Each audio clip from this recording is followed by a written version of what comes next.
Monsieur le procureur général, j'avais une question à vous poser. Alors, vous savez qu'on appelle Sabine Kéris Madame Koolkes. Est-ce qu'on peut vous appeler Monsieur Koolkes?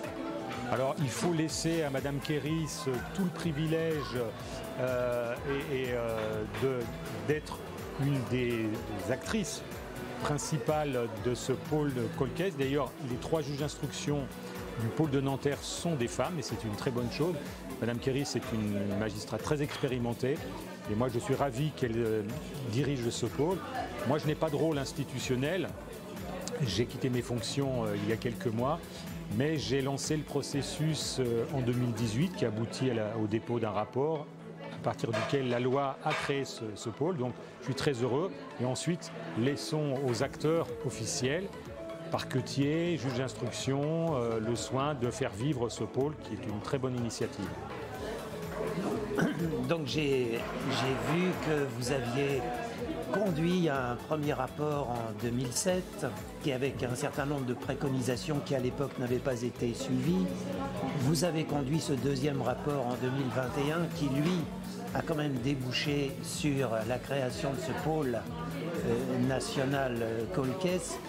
Ça suscite un extraordinaire espoir pour toutes ces familles qui attendent, certaines depuis 20 ans, 25 ans, 30 ans. Est-ce que, faute de moyens suffisants, on ne va pas ajouter de la déception à la déception?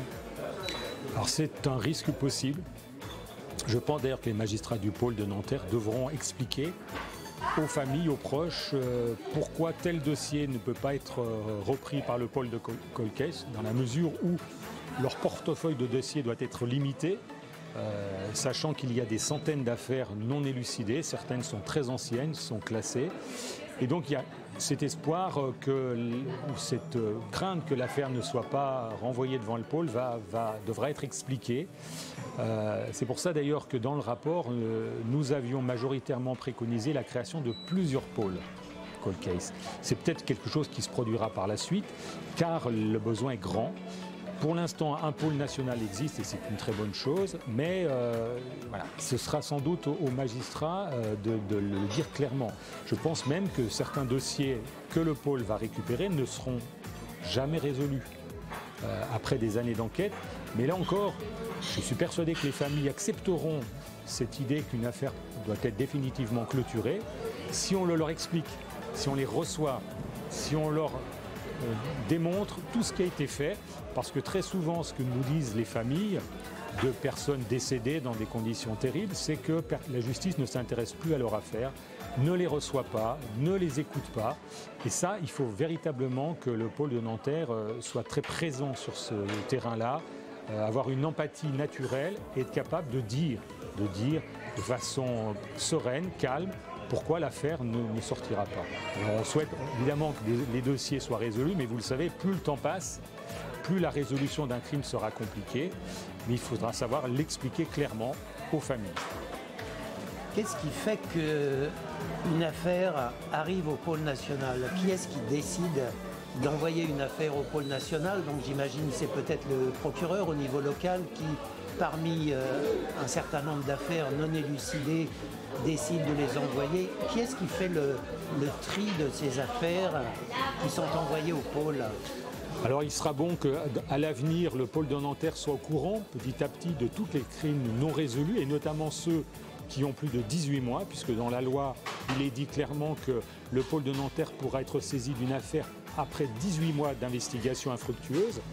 C'est au procureur local de déterminer, peut-être actionné par l'avocat des victimes d'une affaire, si l'affaire est susceptible d'être envoyée au pôle.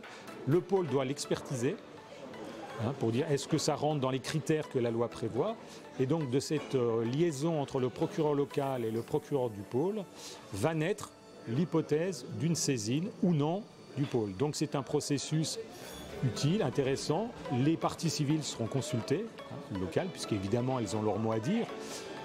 Et donc ça garantit que ce processus se fasse dans des conditions sereines pour, encore une fois, ne pas saturer le pôle d'affaires qui ne mériteraient pas d'être transmises à Nanterre. Alors là, l'un des obstacles pour ces affaires très anciennes, c'est bien évidemment la prescription. Qu'est-ce que vous pouvez nous dire par rapport notamment à un pays voisin qui est la Hollande, où les crimes non élucidés sont déclarés imprescriptibles? Est-ce qu'on peut imaginer une avancée chez nous, en France, de ce problème de la prescription qui parfois vous limite dans la possibilité d'investiguer, d'élucider des affaires très anciennes? C'est vrai que la prescription, c'est un sujet d'actualité. On en parle beaucoup dans les affaires de mœurs, les affaires d'abus sexuels qui peuvent empêcher des poursuites pénales après un certain nombre d'années. En matière de crime, depuis une loi de 2017, on est sur un délai de 20 ans, alors qu'auparavant c'était un délai de 10 ans. Et donc, on a un peu de temps, mais ce n'est pas un délai rétroactif. C'est-à-dire les affaires antérieures à 2017, au bout de 10 ans, sont définitivement prescrites. Dans notre rapport du groupe de travail en 2021, nous avons proposé que la prescription soit allongée à 30 ans en matière de crimes de sang, de viol, car ce sont les affaires les plus graves, objectivement, et une prescription de longue durée nous semble nécessaire. Pourquoi ? Parce que la science évolue, que les techniques de recherche de l'ADN évoluent et que des dossiers qui ne pouvaient pas être élucidés il y a quelques années peuvent l'être d'un point de vue scientifique. Mais évidemment, c'est au législateur de le dire. C'est une loi qui peut modifier une autre loi, rendre aussi imprescriptible un crime de sang, comme un crime contre l'humanité. Ce n'est pas pour l'instant l'option retenue par le législateur ainsi que le pouvoir exécutif, mais ce sujet reviendra sur le tapis. Et notamment, ça reviendra lorsque une affaire ancienne sera exhumée et que si on identifie un auteur présumé, on pourra se voir opposer la prescription. Et il faudra expliquer aux familles qu'on ne peut rien faire contre cet auteur parce que les faits sont trop anciens. Et là se posera la question notamment de la dissimulation d'un corps par l'auteur qui évidemment fait courir le délai de prescription. Et ce sera aussi un sujet majeur que la Cour de cassation devra trancher et sans doute aussi le législateur. Alors parmi les préconisations de votre rapport, vous parlez d'une nouvelle façon d'investiguer en s'attachant davantage au parcours criminel de l'individu plutôt qu'aux faits qu'il a commis, ce qui permet éventuellement, j'imagine, de retrouver d'élucider des crimes sériels. Est-ce que, et puis surtout un autre élément dans votre rapport qui est important, enfin à mes yeux, c'est d'instituer au sein de chaque parquet ou de chaque procureur local une mémoire criminelle. Oui. Oui, alors ça c'est une question d'organisation sans modification législative. Il faut que chaque procureur puisse avoir, quand il prend ses fonctions, un état exhaustif des affaires criminelles non élucidées, ainsi que des disparitions inquiétantes de son ressort, ce qui n'est pas le cas actuellement. C'est ce que moi j'ai appelé la mémoire criminelle dès 2007, dans le rapport que vous avez évoqué. C'est une question de volonté, d'organisation. Nous avons aussi préconisé, et ça a été repris dans la loi récente, un cadre juridique pour investiguer sur l'éventuel parcours criminel d'un individu condamné pour meurtre, pour viol, sachant qu'il n'est pas impossible qu'un individu condamné pour ces faits-là en ait commis d'autres avant son arrestation. Mais il n'y avait pas de cadre juridique, sachant qu'un juge d'instruction instruit sur des faits et non pas sur une personne. La loi a modifié le code de procédure pénale et offre uniquement au pôle de Nanterre la possibilité de rechercher l'éventuel parcours criminel d'individus. Et j'ai noté dans la presse que 3 condamnés font l'objet de ce cadre juridique. Nordal Lelandais, Patrice Allègre, qui a sévi à Toulouse, et un nommé Willy Van Coppenol, un tueur belge, violeur. Et donc c'est au pôle de Nanterre de déterminer si ces individus-là ont pu commettre d'autres crimes antérieurement à leur arrestation. Et c'est une très bonne chose parce qu'évidemment, les familles de victimes pour lesquelles les crimes n'ont pas été résolus se demandent toujours si leur proche n'a pas croisé la route d'un tueur en série dans le passé. Alors une question peut-être plus personnelle, parce que c'est quelque chose qui n'est pas nouveau, ce dont on vient de parler, parce que j'ai lu que quand vous étiez procureur de la République à Marseille, de 2008 à 2013, sauf erreur, vous aviez déjà institué au sein du parquet de Marseille cette mémoire des crimes non résolus.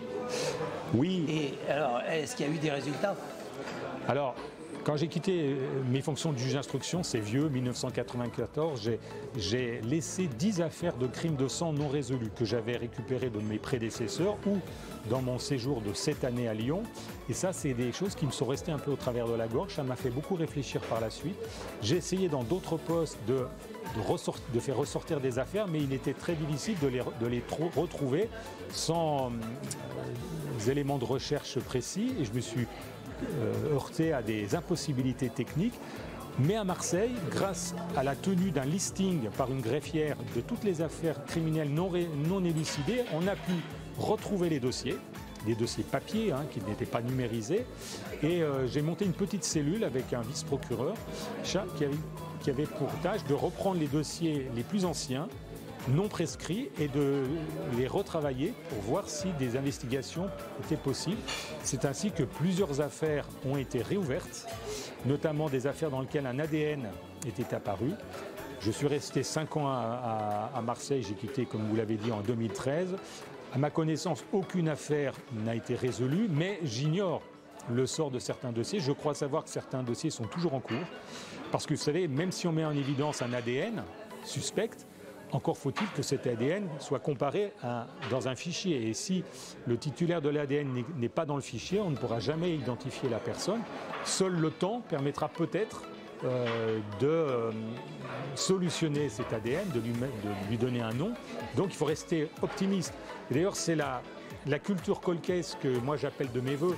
Elle ne doit pas simplement concerner les magistrats du pôle, dont ce sera la vocation évidemment, mais aussi tous les juges d'instruction et les procureurs de France et de Navarre qui ont des crimes non résolus, de s'informer des évolutions scientifiques, de passer un peu de temps sur ces dossiers, même si je comprends bien qu'ils ont beaucoup à faire, notamment avec des dossiers vivants au sens où les personnes sont détenues. C'est aussi une question de volonté, d'organisation, d'intérêt, et que petit à petit, cette culture cold case irrigue les juridictions, le barreau, les barreaux aussi, évidemment, les médias qui s'y intéressent beaucoup, de façon à ce qu'on retravaille tous sur ces dossiers. Et je crois que ce sera un effort collectif intéressant. Alors j'ai lu dans un article que vous aviez écrit que vous terminiez en citant Edmund Burke en disant que là où commence le mystère, la justice finit. Est-ce qu'on peut imaginer que grâce à cette prise en compte du problème, de la problématique des cold cases, la création de ce pôle national, en fait, là où commence le mystère, la justice va triompher? Oui, alors c'est toujours c'est assez antinomique, mystère, justice, et à un moment, évidemment, vous pensez que tout criminel souhaite échapper au châtiment. Dans l'histoire du monde, ça a toujours été une démarche, parce que certains imaginent que tout crime peut être résolu. Bien sûr, on peut y mettre de l'énergie, on peut y mettre de la science, mais un criminel ne se laisse pas identifier aussi facilement. Donc il faut accepter l'échec. C'est un échec judiciaire, c'est un échec collectif, il y en aura toujours. Une société de liberté accepte que des individus échappent au châtiment. C'est difficile à admettre pour les familles, mais il faudra vivre avec ça. Donc il faut simplement que le mystère soit réduit à la portion congrue. Que même au fil des années, un mystère puisse être résolu. Ce ne sera pas toujours facile. Et grâce à cette volonté, en tout cas affichée, expliquer aux proches véritablement, je pense que le lien social sera ressoudé, resserré, parce qu'on sait qu'il y a des familles qui ne croient plus à la justice en disant on s'est désintéressé de mon affaire, on ne l'a jamais prise au sérieux. Et donc là, je suis heureux de voir que j'ai des acteurs, des professionnels de la justice qui s'intéressent à moi. Et c'est une belle leçon humaine, d'humanité, je crois avant tout. Je le dis toujours, si nous étions concernés nous-mêmes par un drame de cette nature, on souhaiterait évidemment avoir une écoute. Et je crois que c'est vraiment ce qui me semble fondamental, que la justice, mais c'est le cas en général, soit plus à l'écoute, plus attentive aux autres, aux citoyens, même si elle a beaucoup d'affaires, beaucoup trop d'affaires, avec des moyens réduits, qu'elle puisse, sur les affaires en tout cas les plus graves, les plus déterminantes, qu'elle puisse y mettre une farouche volonté. Je vous remercie, monsieur Vallès. Merci, monsieur Bâtonnier.